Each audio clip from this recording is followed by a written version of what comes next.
young person who is not happy is a person who has never been directed by anyone, who does what he wants to do, and at the end of it, he finds himself alone because he is not successful.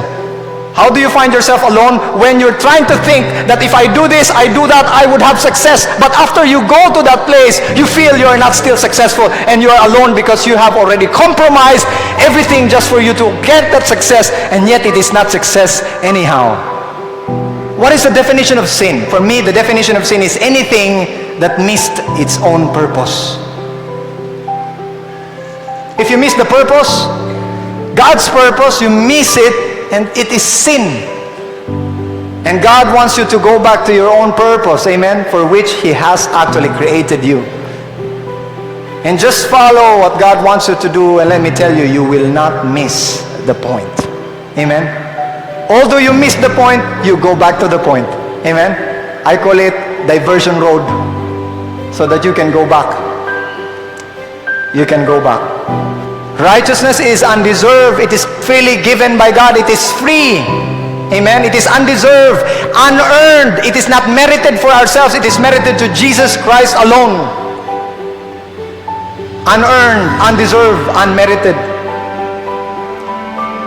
So please don't look at others as if you are better than themselves. Why? Because all of you gets your righteousness from Christ alone and Christ alone. So just help them instead of looking at them, because you look at Jesus Christ. The worst is this: don't look within. This is the worst, because I told you we are disconnected from God, from family, from parents, from society, from community, from the world, and even from ourselves. And how do we separate ourselves from ourselves? By looking within.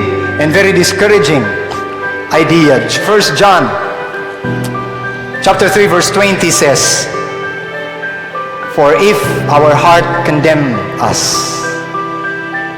God is greater than our heart." Amen. You like that? And knows all things. So you don't have to prove to God anything. Why? Because it's not about you. It's about God. So if yourself condemn yourself, look to God, because He's greater than your heart. Beloved, if our heart does not condemn us, we have confidence toward God. So how do we stay in the ministry? How do we stay engaged? Stay away from looking at others. Stay away from looking behind. Stay away from looking ahead. Stay away from looking at yourself. Look unto Jesus.